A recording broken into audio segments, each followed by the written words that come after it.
আসসালামু আলাইকুম বন্ধুরা, চলে আসলাম মর্দ কিচেনের আজকের রান্না নিয়ে। আজকে রান্না করব চিতল মাছের পেডি বোনা। এখানে আমরা 5 পিস চিতল মাছ ম্যারিনেট করে রাখছিলাম। এখানে আমরা পেঁয়াজ কুচি রাখছি 2 কাপ পরিমাণ, কাঁচামরিচ ফাড়া রাখছি। আমরা পরিমাণ মতো কাঁচামরিচ ফাড়া দিয়ে দিব। এখানে রসুন বাটা রাখছি, আদা বাটা রাখছি, পেঁয়াজ বাটা রাখছি। ফ্রাই প্যান বসাই দিলাম, তেল গরম হওয়া পর্যন্ত ওয়েট করব। আমরা মাছটা একটু ভেজে নেব, তাই ফ্রাই প্যানে তেল দিয়ে দিলাম। তেলটা গরম হয়ে গেছে, আমরা এক এক করে মাছটা দিয়ে দিতেছি। আমরা চিতল মাছ আজকে একটু ভেজে রান্না করব, হালকা ভাজা, বেশি কড়া করব না, হালকা ভাজা দিয়ে রান্না করব। আমাদের এক পিঠ হয়ে গেছে, অন্য পিঠ আমরা ভেজে নিতেছি। আপনারা একটু ধৈর্য ধরে ভেজে নেবেন।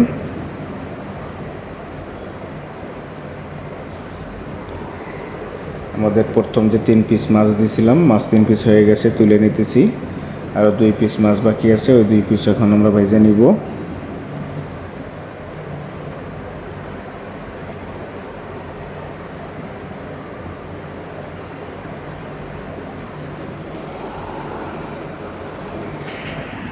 আমাদের মাছ 2 পিসে ভাজা হয়ে গেছে, আমরা এক এক করে তুলে নিব। দেখতেই পারতেছেন হালকা একটা ভাজা দিয়ে নিয়েছি।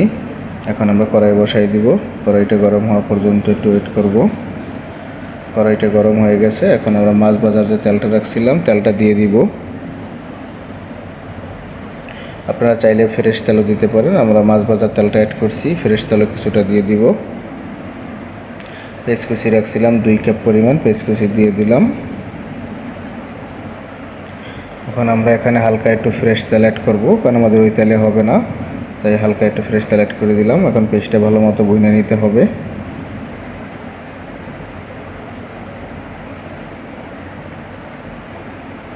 আপনারা ধৈর্য ধরে পেস্টটা একটু কষাই নেবেন, কারণ পেঁয়াজের থেকে পানিটা বের করে নিতে হবে। দেখতেই পারতেছেন আমরা হালকা জালে পেস্টটা ভালো মতো কষাই নিতেছি।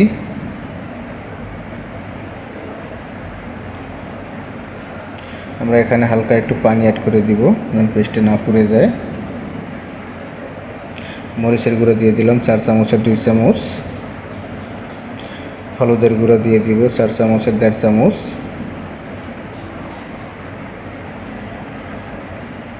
লবণ দিয়ে দিব স্বাদ মতো, আপনাদের যা যতটুকু লবণ দরকার ততটুকু দিয়ে দিবেন। চামচের 1 চামচ রসুন বাটা অ্যাড করব। পেঁয়াজ বাটা দিয়ে দিব টেবিল চামচের 2 চামচ পরিমাণ। এখন মশলাটা আমরা সুন্দর মতো কষাই নিব।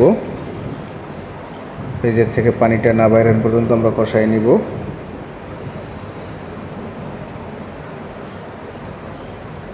দেখতেই পারতেছেন খুব সুন্দর একটা কালার হয়েছে। একটু হালকা পানি অ্যাড করে দিলাম।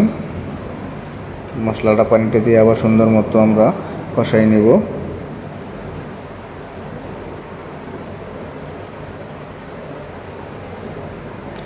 আপনারা যারা এখনও আমার মর্দ কিচেনটা সাবস্ক্রাইব করেন নাই, সাবস্ক্রাইব করে দিবেন, বেল আইকনটা অন করে দিবেন, যেন পরবর্তীতে রান্নাটা আপনারা সাথে সাথে পেয়ে যান। আর রান্নাটা কেমন হইলো আপনারা কমেন্টে জানাবেন।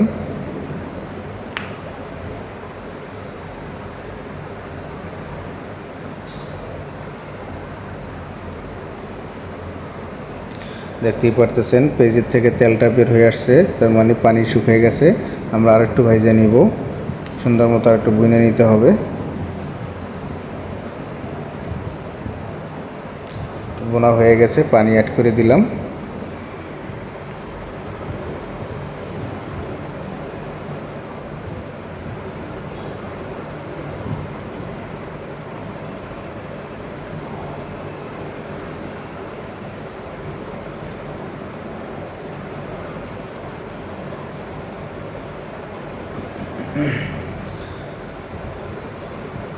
দেখতেই পারতেছেন আমরা পেস্টটা খুব সুন্দর মতো কষাই নিতেছি।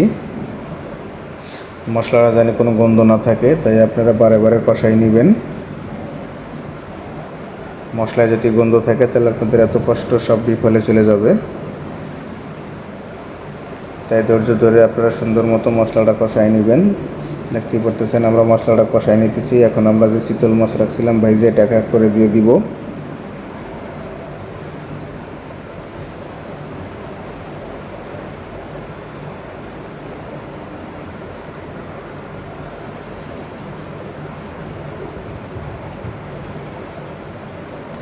আমরা 5 পিস চিতল মাছ রাখছিলাম, এক এক করে 5 পিস চিতল মাছ দিয়ে দিলাম। মাছটা দিয়ে বেশি জোরে নাড়াচাড়া করা যাবে না, তাহলে মাছটা ভেঙে যেতে পারে, যেহেতু চিতল মাছের পেটি এমনি নরম থাকে। আমরা কাঁচামরিচ পাড়া রাখছিলাম, কাঁচামরিচ পাড়া দিয়ে দিলাম 7-8টা পরিমাণ।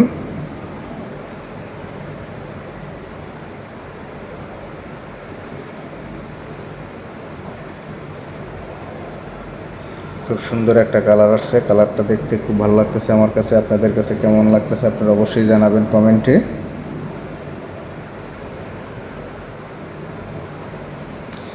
আমরা 1 চা চামচ পরিমাণ জিরের গুঁড়ো অ্যাড করে দিলাম। জিরের গুঁড়োটা আমরা লাস্টে দিছি, কারণ জিরের গুঁড়োটা একটা সেন্ট আসে আলাদা। আগে যদি জিরের গুঁড়োটা দিয়ে দিই তাহলে জিরের গুঁড়োর সেন্টটা চলে যাবে, তাই আমরা নামানোর আগ দিয়ে জিরের গুঁড়োটা অ্যাড করে দিলাম। আমরা হয়তো আর 1 মিনিটের মতো রাখবো, তারপর আমরা নামাই দিব। একটু পানিটা শুকিয়ে নেবেন, কড়াইটা সুন্দর মতো এপাশ ওপাশ করে একটু কাইট করে নেবেন, তাহলে পানিটা খুব দ্রুত শুকিয়ে যাবে। কারণ যেহেতু চিতল মাছটা নরম, তাই মাছ দিয়ে খুন্তি দিয়ে ওরকমভাবে নাড়া যাবে না। দেখতেই পারতেছেন কড়াইটা আমরা ঘুরে ঘুরে সুন্দর মতো পানিটা শুকিয়ে নিতেছি এবং মাছটা সুন্দর মতো কষাই নিতেছি।